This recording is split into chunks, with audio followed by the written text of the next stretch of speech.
Hey, how's everybody doing today or tonight? Yep, I ran out of the daylight, and I wanted to get this next video out. It really ties in with the other two. So I'm using my little dome light here in the van. Hopefully, the picture looks halfway decent. Anyway, so this video is going to be on taxes. I'm really just going to cover three things total. Short and sweet, but you definitely want to check with your, tax advisor or get expert advice, all that stuff. Really, what I'm going to tell you though is you can pretty much count on, and that is that I wanted to tell you about two major deductions to look forward to because you're doing this kind of business. And then I want to cover that relates to that expenses. It relates to the business tip I gave you about putting money away for taxes and things. So first off is the two major deductions. Okay, so the first one is your vehicle. Okay, because in this business, obviously your vehicle is a major. It's pretty much your main piece of equipment, and you can write off all the expenses related to your vehicle, okay, individually if you want. But I'll be honest with you, most people go the other route, which is to use the standard mileage deduction, okay, which covers all. It's designed to cover all expenses that you would have on your vehicle. Much easier to track and then to do the itemized way. Okay, you'll have to determine which one you think is going to get you the biggest write-off, but from what as I understand it, almost always the standard mileage deduction is going to be the best way to go. All right, so here's what you're looking at. I believe last year it was 54 cents a mile. Believe this year it's a little less at about 53.5. Again, look that up just to double check. And so think about that. I mean, how much miles you're going to put in this business, and over 50% of that it comes out, you'll be able to write off and lower your taxable income, which of course will save you money.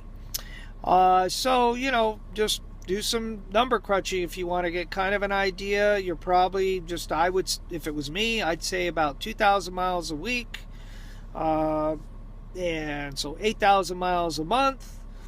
And then do that times 12, right?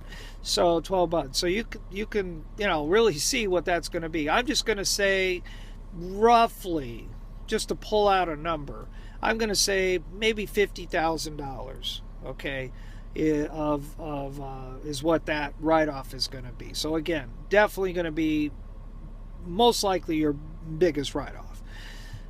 So I wanted to let you know that. So look forward to that. As far as when it comes to paying taxes. Okay, you're going to be able to pay a lot less because of that.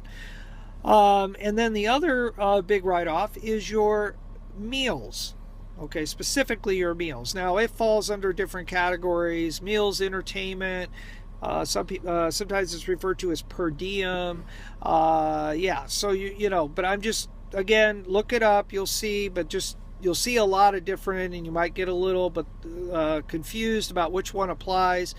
So I'm just going to let you know that there is a section that states that for people that are in the transportation business and they have what you have to meet the criteria. It's just like two things, and one of them, of course, or you do meet that, and the first one is just that you move goods around, people or goods.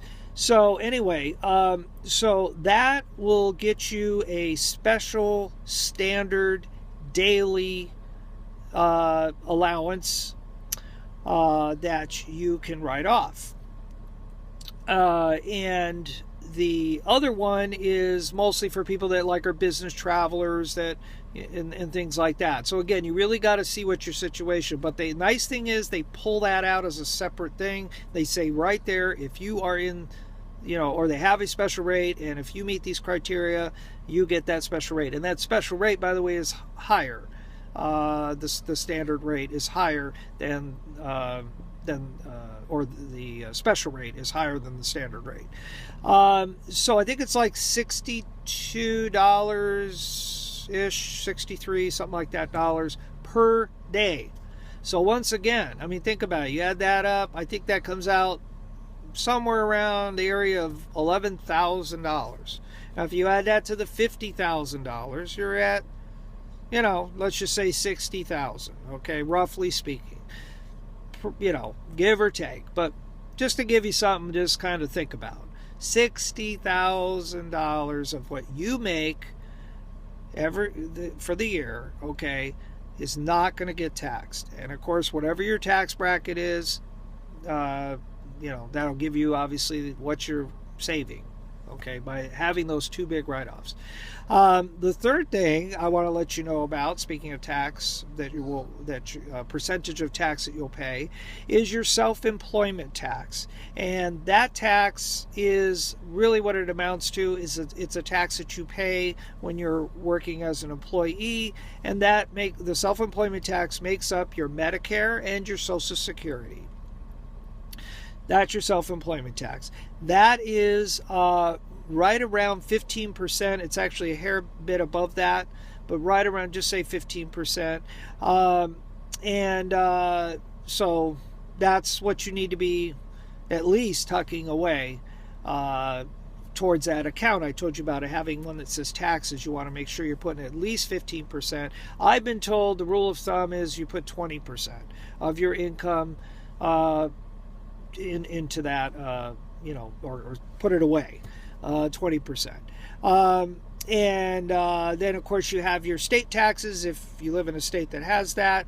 So income tax, so whatever that percentage is, and I think that might be one. If I remember correctly, though, I could be wrong, but I think that's where I'm getting that 20% is just the safe thing. Kind of supposedly it's supposed to cover pretty much the majority of people as far as what they're going to have to pay there, at least in regards to those taxes. So so that's really it.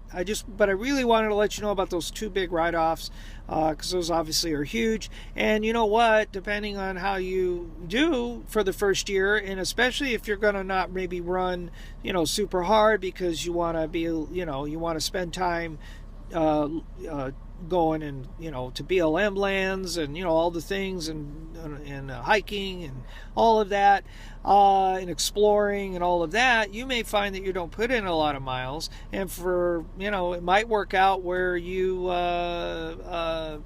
might owe no tax or very little tax, at least based on your taxable income. So you could have technically in some cases you might even have a loss for that reason. So, but again, I'm not saying, I'm not trying to really get your hopes up like, oh, cool, but definitely on those two big write-offs, there's no denying that's going to be huge.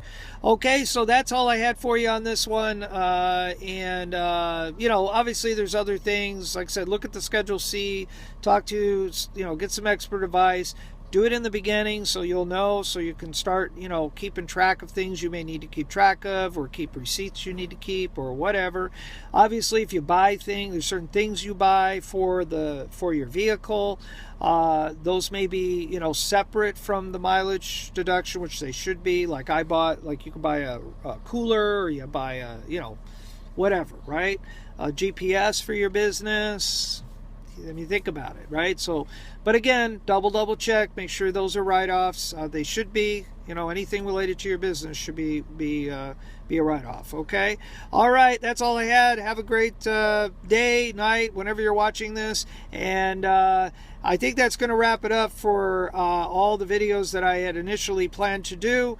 And so we'll see what the next video. It's probably going to be on giving you a little bit of day in the life, a little walkthrough of exactly what typically happens in this job, including an action shot of loading, unloading, all of that. So that could take me a little time to do, so I'm gonna guess it'll probably be a good week or so before I get my next one up, unless I think of something else and that I want to let you know about.